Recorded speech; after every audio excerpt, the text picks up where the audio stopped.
요한계시록 18장 14절에서 20절 말씀 우리 한 목소리로 함께 읽겠습니다. 바벨론아, 내 영혼이 탐하던 과일이 내게서 떠났으며 맛있는 것들과 빛난 것들이 다 없어졌으니 사람들이 결코 이것들을 다시 보지 못하리로다.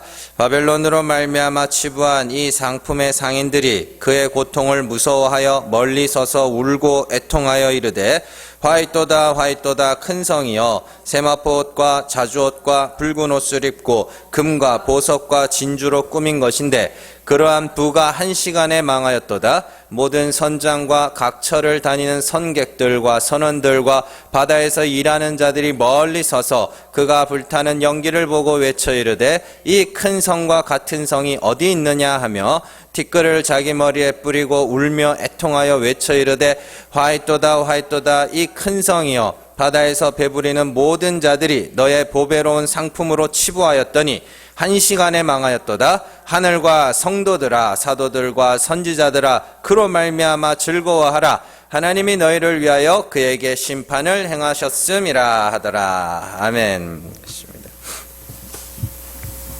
말씀 나누겠습니다. 요한계시록 103번째 시간입니다. 치부한 상인들입니다. 지난주에 우리가 바벨론과 관계된 자들은 모두 멸망에 처해지게 될 것을 배웠습니다. 바벨론은 어떤 특정 나라나 특정한 세력이 아니라 말, 지식, 가르침입니다. 그러니까 바벨론적 가르침, 그러니까 뭐 어떤 중국, 이란, 이라크 이런 데가 아니고요.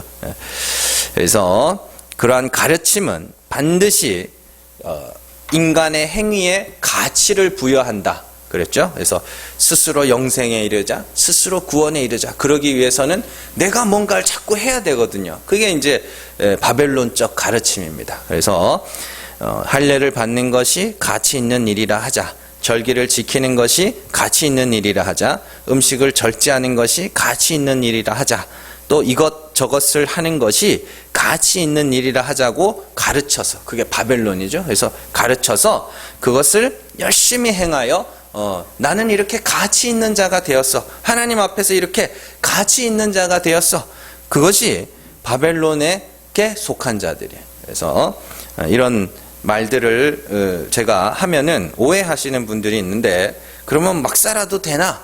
아니에요. 막 살지 마세요. 여러분들 막 살면 안 됩니다. 그런 행위들이 하나님께 가치가 있는 일이라 가르치고 그것으로 하나님 앞에 스스로 가치 있는 자라고 여기게 만들면 그것이 악한 것이지, 그냥 이 세상을 살아가는 동안에 필요한 대로 쓰고 살면 돼요. 그러니까 이 땅을 사는 동안에 질서 유지와 개인의 유익과 교회의 질서와 평안을 위해서 그런 것들을 행하는 것은 아무 상관없어요. 그래서 똑같은 할례라도 할례를 받아서 그것으로 내가 의롭다 함을 받으려 하면 그 할례는 악한 거지만, 유대인들에게 복음을 전하기 위해서 유대인, 이방, 헬라인의 아들이었던 디모데가 할례를 받았던 것은 그건 복음을 전하기 위해서 이 필요대로 쓴 거예요. 그러니까 그건 할례 자체로는 아무것도 아닌 거예요. 그래서 마찬가지입니다. 교회에서 여러분들 성도가 신호 위반해서는 되겠습니까? 성도만요? 예? 아니 신호 위반 하지 마세요. 사고 나면 그냥 큰일 나요. 요즘에는 저희 집 앞에도 지금 어린이 보호구역이라 가지고 운전하러 나가기가 아주 무서워가지고 요즘 애들 차도 잘 안 태워줘요. 그런 거예요. 그게 신앙이랑 뭔 상관이냐고요. 믿음이랑. 그냥 이 땅에서 필요한 대로 쓰는 거지. 그걸 갖고 신호 위반을 안 하는 게 하나님께 가치 있다고 가르치는 게 나쁜 거죠. 그게 필요한 것으로 알고 그냥 필요에 따라 하면 되는 것이고요. 또한 복음을 전하는 자들은 자신의 행위가, 이 중요한 겁니다, 복음을 가리지 않도록 하기 위해서 자신의 삶에 적지 않은 주의를 기울여야 되는 겁니다. 고린도후서 6장 3절로 한번 가보세요. 고린도후서 6장 3절입니다.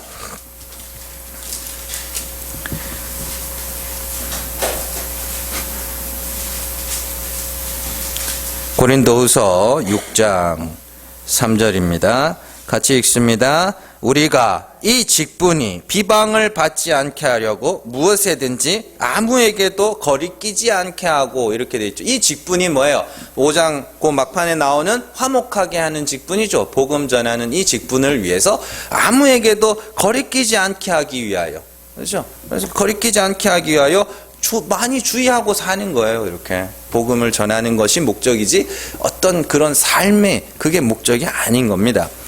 자, 구원의 조건이 인간에게 있다면 인간은 거기서 반드시 차등을 만들어내는 존재들입니다. 그러나 하나님은 구원의 조건을 온전히 그리스도에게만 두셨기 때문에 구원받은 성도들은 하나님 앞에서 어떠한 자랑도 없어야 돼요. 그래서 하나님께서 그 아들을 십자가에 못 박아서 우리의 죄를 사하시고 죽은 자 가운데서 살리셔서 그리스도와 함께 죽어야 산다는 것을 보여주신 이유는 구원은 하나님의 은혜로만 얻게 되는, 그래서 궁극적으로는 하나님의 은혜가 높임을 받아야 되는, 그 외에 다른 어떤 것도 하나님 앞에서 자랑이 있어서는 안 되는, 그래서 성도는 이 땅에서 자신의 실체를 고발당하고 진짜네, 진짜 그리스도가 아니면 구원에 이를 수가 없는 자네를 배우고 가는 겁니다.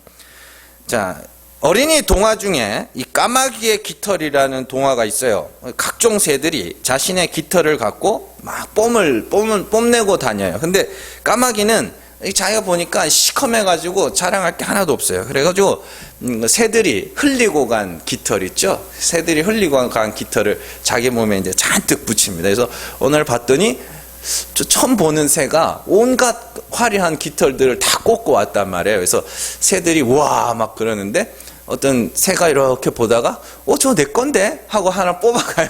그래서 다른 새들이 보고 저건 내 건데 하고 다 뽑아갑니다. 자기 털을 다 뽑아요. 나쁜 놈들이죠. 그래서 좀 남 잘 되는 꼴을 못 봐 하여튼. 그래서 다 뽑아갑니다. 근데 다 뽑아갔는데 뽑아가고 나니까 뭐예요? 시커먼 자기가 이제 드러난 거죠. 그래서 부끄러워서 도망쳤다 하는 그런 동화가 있는데요. 사실 모든 인간들이 그런 이 동화에 나오는 까마귀 같은 존재들이에요. 각자가 이것을 가치 있다, 저것을 가치 있다, 그래서 정해놓고 그것으로 이렇게 자기를 치장하고 있는 겁니다. 그래서 인간들이 시체에게도 화장을 하는 존재들이잖아요. 치장하는 거예요. 그러나 하나님은 택하신 자들의 깃털을 다 뽑아서 그가 까마귀인 것을 보게 하시는 분이에요. 그 과정이 없이 예수 그리스도를 믿을 수 없도록 만들어 놓으셨고 성령을 보내서 반드시 까마귀인 우리의 실체를 보게 하시는 거고 자백하게 하시는 겁니다. 그런데 동화는 까마귀가 부끄러워하면서 도망치는 것으로 끝나지만 하나님은 거기서 끝내지 않으셔요. 그렇게 부끄러운 자리에서 어떻게 해요? 아들의 자리로 오직 그의 은혜로 끌어올리시는 분이란 말입니다. 그게 진짜 해피엔딩이에요. 까마귀가 안 들키고 하는 것도 그건 새드 엔딩이고요. 부끄러워서 도망치는 것도 새드 엔딩이에요. 다 벗긴 후에 까마귀를 아들로 삼아서 그 까마귀가 아버지의 은혜를 찬송하게 하는 것, 그게 해피엔딩이죠. 우리가 부끄러움을 겪은 후에 그리스도로 말미암아 하나님의 아들이 되는 이유는 아무 자랑도 없도록 하기 위해서 거기서 한 발짝 더 나아가 하나님의 은혜를 찬송하도록 하기 위해서입니다. 그런데 사람들이 예수 그리스도가 이 땅에서 십자가에 못 박히셨고 하나님이 죽은 자 가운데서 그를 살려내셨음을 봤음에도 불구하고 영화롭게도 하지 아니하며 감사하지도 않는 것은 여전히 그 생각이, 그 영광이 자기에게로 향하고 있기 때문이죠. 제가 텔레비전을 잘 안 보다가 최근에 그 슬기로운 의사생활인가요? 그 드라마 그 몰아봤어요. 이렇게 다 다운을 받아가지고 한 며칠 동안에 다 몰아본 적이 있습니다. 거기서 그걸 보다가 제가 뒤통수를 아주 세게 한 대 얻어맞는 장면이 있었어요. 장기 이식을 받지 못하면 죽는 아이가 있었어요. 조그만 아이.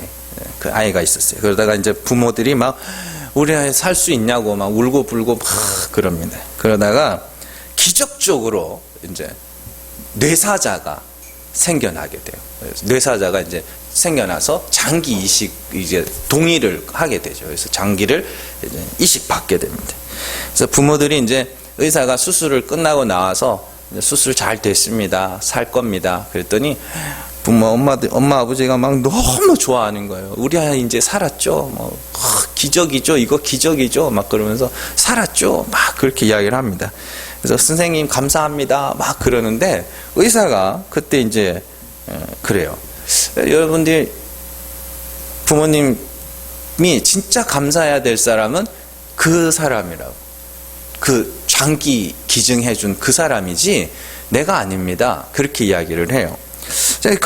제가 그걸 보면서 우리가 굉장히 중요한 것을 하나 놓치고 있구나라는 생각에 아주 그냥 굉장히 적지 않은 충격을 받았어요. 우리는 내가 살았다 혹은 내가 의로워졌다, 내가 거룩한 자가 되었다라는 것에 생각이 멈춰버린 것 같아요. 내 아이가 살았다 해서 그냥 멈춰버린 것 같아요. 어떻게 그런 일들이 일어났는지에는 관심이 없고 그냥 눈에 보이는, 우리도 마찬가지예요. 우리는 거룩한 자가 되었다, 우리는 의로운 자가 되었다, 거기서 생각이 멈춰버린 거예요. 그래서 나는 의로우니까 이제 자유롭게 살아야지, 혹은 나는 의로운 자니까 의로운 자답게 살아야지. 이게 오늘날 신학의 두 방향입니다. 하나는 율법 폐기론자들, 구원파들이죠. 우리는 다 구원받았고 한 번 회개로 깨끗이 사함을 받았으니까 이제 우리는 뭘 해도 된다. 그게 구원파들의 논리고요.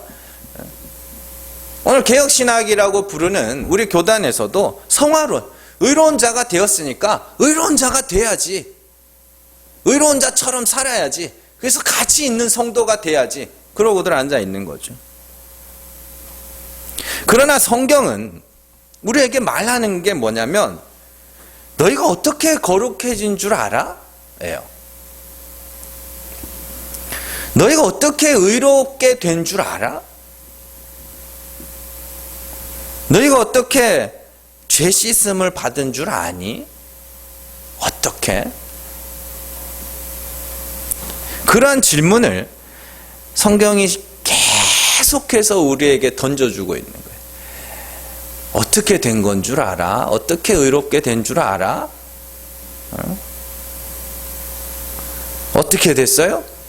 네, 하나님의 아들 예수 그리스도의 십자가, 그 죽음, 그 피로 말미암아 죄사함을 받았고, 그 안에서 우리가 의롭다 하심을 얻었고, 그것으로 말미암아 깨끗함을 얻었어요.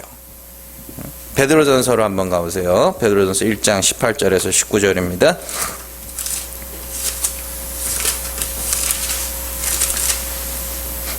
베드로전서 1장 18절에서 19절.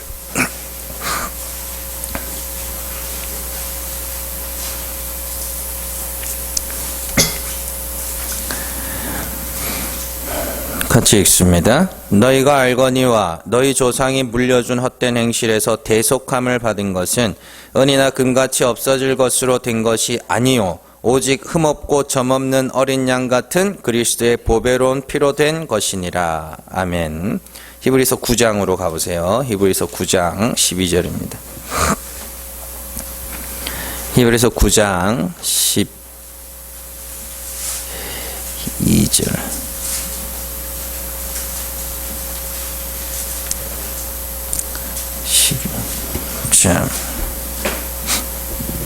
같이 읽습니다. 염소와 송아지의 피로 하지 아니하시고 오직 자기의 피로 영원한 속죄를 이루사 단번에 성소에 들어가셨느니라. 아멘. 그리스도의 피로 단번에 속죄를 이루사, 영원한 속죄를 이루사, 죄사함도 의롭다 하심도 거룩하게 하심도 내가 뭔가를 하여 그렇게 된 것이 아니라 하나님의 아들 예수 그리스도가 십자가에 못 박히셔서 우리를 그렇게 만드셨다.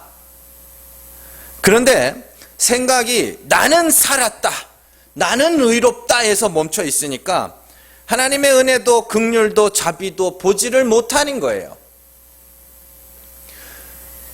누가 죽어서 내 아들이 살았는데, 누가 죽어서 내 새끼가 살았는데 그냥 내 새끼가 산 것만 보고 있는 거예요. 어떻게 그런 일들이, 이건 분명히 어제까지만 해도 죽었어야 되는 거거든요.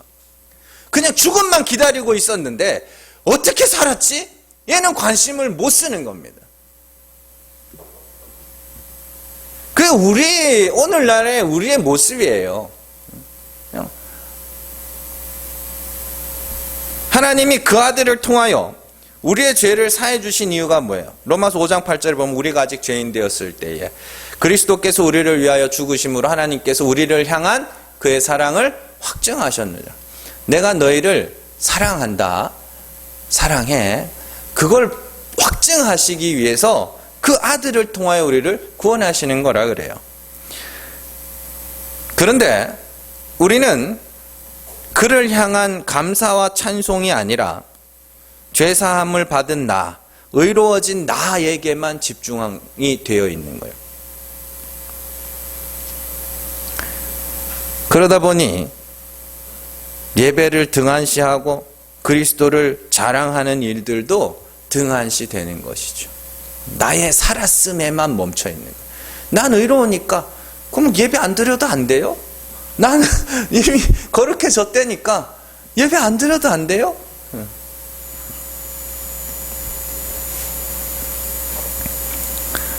예배에 빠지면 구원을 못 받는다든지 하나님이 벌 준다든지 하는 식의 율법주의에 대한 이야기를 하는 게 아니에요. 하나님의 은혜에 대해서 듣고 그의 이름을 온 성도가 모여서 함께 하나님의 사랑과 은혜를 찬송하는 그 사모함. 네? 그러니까 정말 이렇게 가기 싫은데 억지로 가는 거 말고요. 예? 가고 싶은 거요. 그게 있냐고요. 아니 연애들 다 해보셨을 거 아니에요. 예? 누가 연애하러 가는데, 데이트하러 가는데 누가 막 좀 그런 사람들도 있긴 있더만 가고 싶은 거 억지로 가는 사람이 있는 반면에, 예? 가고 싶어서 막 그날만 기다리는 사람들도 있단 말이에요. 그럼 누가 진짜 사랑하고 있다고 생각을 하겠냐고요. 그런 거예요. 우리에게 그러한 사모함이 있느냐? 함께 모여서 찬송하고 또 그리스도의 복음을 듣고 또 듣고 하면서, 그렇지, 그리스도가 나를 살리시는 분이지, 하나님 감사합니다, 그거를 확인하고 그것으로 기뻐하고 또 알지 못하는 사람들을 위해서 그것을 말하려고 하는 자들이, 그런 마음들이 우리에게 있냐고요. 그냥 나는 살았나 죽었나 거기에만 관심이 있지. 히브리서 9장으로 한번 가보세요. 9장 28절입니다.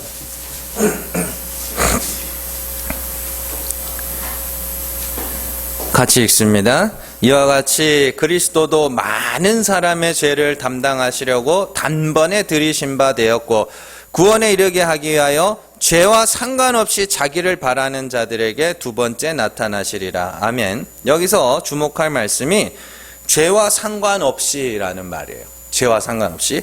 우리는 우리의 죄를 사함받기 위해서 그리스도를 믿는데, 믿으면 믿을수록 그의 죄사함 때문이 아니라 그의 은혜가, 그의 사랑이 그를 사모하게 만든다, 그를 바라게 만든다는 뜻이에요. 죄와 상관없이. 그러니까 쉽게 말해서 어릴 때는 여러분들이 부모님을 왜 찾아요? 어릴 때는 밥 주고 빨래 주고 용돈 줘서 엄마를 찾는데, 이제는 그 부모의 사랑이 뭔지를 겪으면서 알았잖아요. 애도 낳아보고 키워보면서 그 부모의 사랑을 지금 알아가고 있는 중 아닙니까? 그러면은 이제는 뭐예요? 왜 부모가 왜 그리운 거예요? 돌아가신 그 부모님이 왜 그리운 거예요? 뭘 줘서 엄마가 와서 밥 해줬으면 좋겠다? 아니잖아요. 그냥 보고 싶은 거 아닙니까? 지금 그 이야기 하는 거예요. 처음에 우리의 죄로 말미암아 그리스도를 믿었지만 그리스도를 대하여 알면 알수록 죄와 상관없이 그를 바라게 된다는 뜻이에요. 어떤 목적과 필요에 의한 그리스도를 믿는 그런 믿음 정도가 아니라 그냥 그건 너무 좋은 거예요. 그 이야기를 하는 겁니다. 그래서 우리는 예수가 좋고 하나님이 좋아야 돼요. 그래야 영원히 같이 살 거 아닙니까? 그분 앞에 뭔가 내놔야 해서 두려워 떠는 게 아니라 그건 종이라 그러잖아요. 아들이에요. 좋아서 보고 싶어야 되는 거예요. 그러나 바벨론적 가르침은 끊임없이 나의 나됨에 집중하게 만듭니다. 성화론도 내가 가치 있는 자가 되자, 율법 폐기론자들도 이미 나는 산자니까 막 살자. 그건 다 나의 중심이 있는 거잖아요. 거기에 하나님이 어디 있고 그리스도가 어디 갔어요? 거기서 없잖아요. 그런 거예요. 결국에는 그 생각이 다 나에게 집중되어 있는 겁니다. 그러나 성령이 끊임없이 우리의 실체를 밝혀내시면서 우리에게 계속해서 그런 생각이 들게 만들어야 돼요. 이런 나를 왜? 네. 이런 나를 왜? 내가 뭐라고? 아, 은혜구나. 아, 사랑이구나. 그런 거예요. 그러나 바벨론은 계속해서 자기를 영화롭게 만들죠. 오늘 말씀고 7절 한번 가보죠. 18장 7절, 계시록 18장 7절.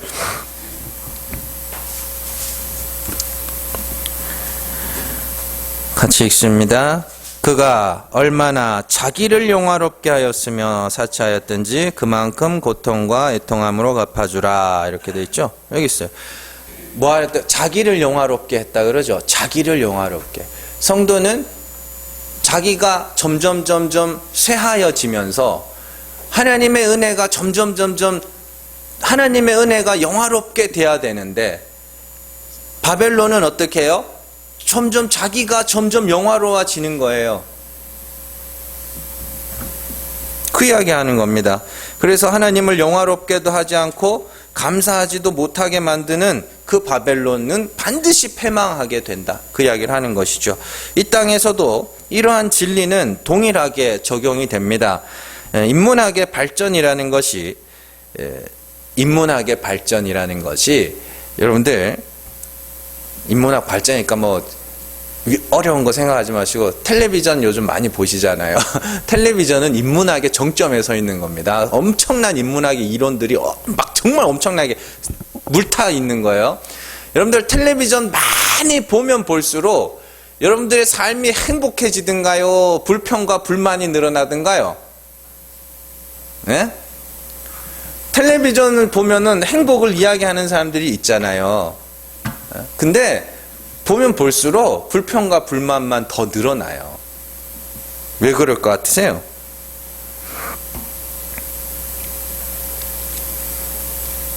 행복한 가정, 행복한 사회, 행복한 나라, 행복한 학교를 만들자는 비명하에, 그러면 뭐예요? 행복한 가정을 만들자면 지금은 뭐라는 소리예요? 지금 내 가정은 불행하다는 거 아닙니까?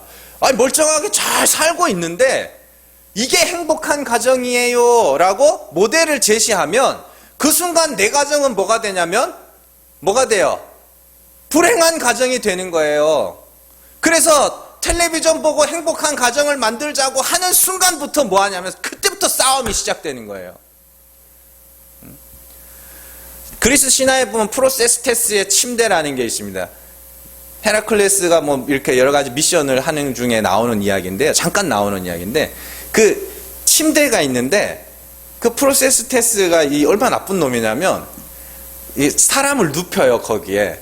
그래서 침대보다 짧으면 사람을 늘려요. 사람을 늘리고 침대보다 길면 잘라요. 예. 근데 텔레비전이 하는 일이 그거예요. 요 모델을 주는 거예요. 요런 모델을, 하나를 모델을 줘가지고 요거 아니면 불행이야. 요렇게 가르치는 거예요. 가정은 요래야 돼. 국가는 요래야 돼. 모델을 제시해요. 그래서 지금 사는 내 가정, 지금 사는 내 국가는 아주 그냥 불행하고 아주 더러운 나라로 만들어버리고, 거기서 그러니까 뜯어 고쳐야 되겠지? 그래서 모자라면 늘리고 길면 자르고 그렇게 하고 있는 거죠. 그래서 사람들이 그런 인문학이 발달하면 발달할수록 불평과 불만이 엄청나게 많아집니다. 그래서 요즘에 인터넷 같은데 기사 같은데 보면은 댓글에 보면 가끔 보이는 말들이 밥은 먹고 다니냐예요. 그렇게 불만이 많고 그렇게 불편한 게 많아서 어떻게 밥은 먹고 다니냐고. 아빠에게도 불만, 엄마에게도 불만, 학교에 불만, 사회에 불만, 다른 사람들에 대한 말 한마디에도 불만, 교회에도 끊임없이 불만. 그런데 그걸 조장하는 인간들이 인문학자들이에요. 대학교 교수라는 인간들, 박사라는 인간들. 뭐라 그러냐면 비판의식이라 그래요. 그걸 비판의식이라는 아주 그냥 거창한 이름을 붙여놓고 지식인이 그냥 꼴값들을 떨고 있는데, 아닙니다, 여러분들. 여러분들이 여러분들도 바꿀 수 없다면 여러분들은 그 누구도 바꿀 수 없어요. 있는 그대로 난 이것밖에 안 되는 자구나 하고 서로에게 자신의 연약함을 이해시켜주고 그렇게 사는 거죠. 이해시켜주고 이해해 가면서. 어쨌든 여러분들이 믿기지 않으시겠지만 그리스도를 믿는 여러분들은 깨끗한 사람이에요. 네. 안 믿기세요? 성경이 그렇게 이야기하고 있어요. 여러분들이 믿는 그리스도로 말미암아 여러분들은 깨끗하다니까요. 말도 안 되죠? 진짜예요. 여러분들이 깨끗해서 깨끗한 게 아니고 여러분들에게 뿌려진 그리스도의 피가 여러분들을 깨끗하게 했다니까요. 그런 말도 안 되는 일들이 여러분들 안에 지금 일어났다고요.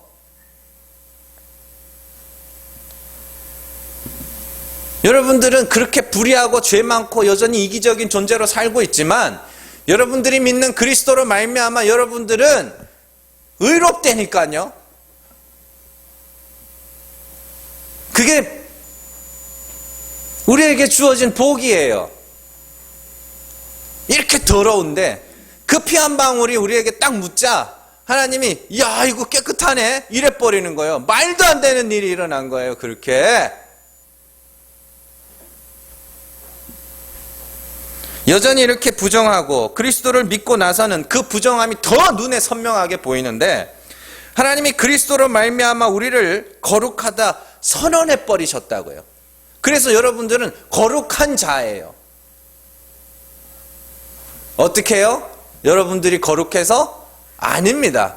여러분들은 그리스도로 말미암아 거룩해진 거예요. 그래서 하나님이 나는 아니구나를 계속 가르쳐 주신다고요.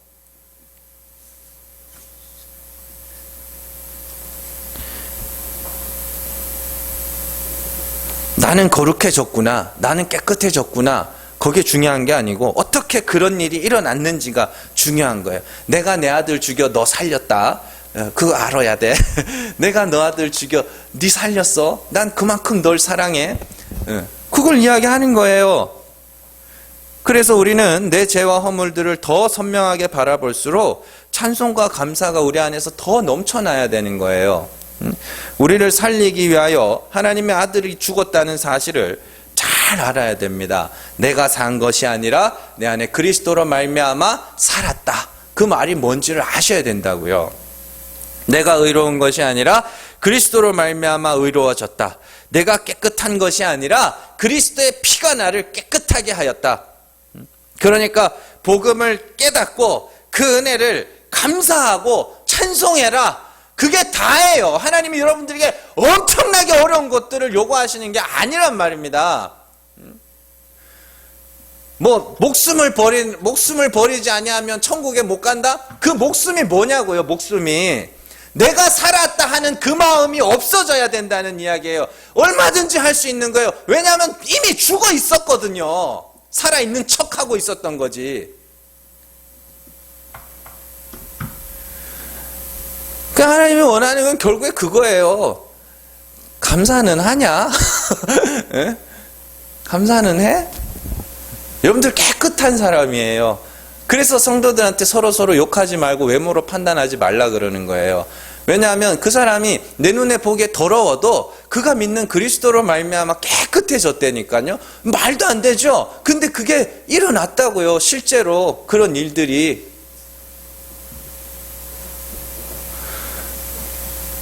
그러니까 예수를 믿으시라고요. 예수를 믿으세요. 그래야 여러분들이 깨끗한 자가 됩니다. 의로운 자가 되고, 그래서 깨끗한 자들의 나라, 의로운 자들의 나라, 산자들의 나라에 들어갈 수 있다고요.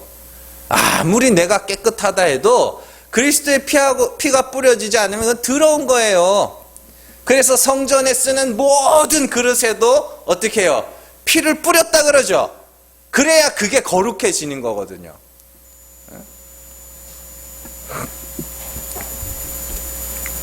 그거를 잘 기억하세요. 말도 안 되지만 저도 안 믿기지만 깨끗하대요. 말도 안 되는 거지만 진짜 그런 일들이 일어났다고요. 그럼 좀 감사하세요. 찬송하시고 부끄러워하지 마세요. 왜 예수 그리스도를 부끄러워하십니까? 내가 구원 얻는 거 아니에요. 그리스도로 말미암아 얻는 거라고요.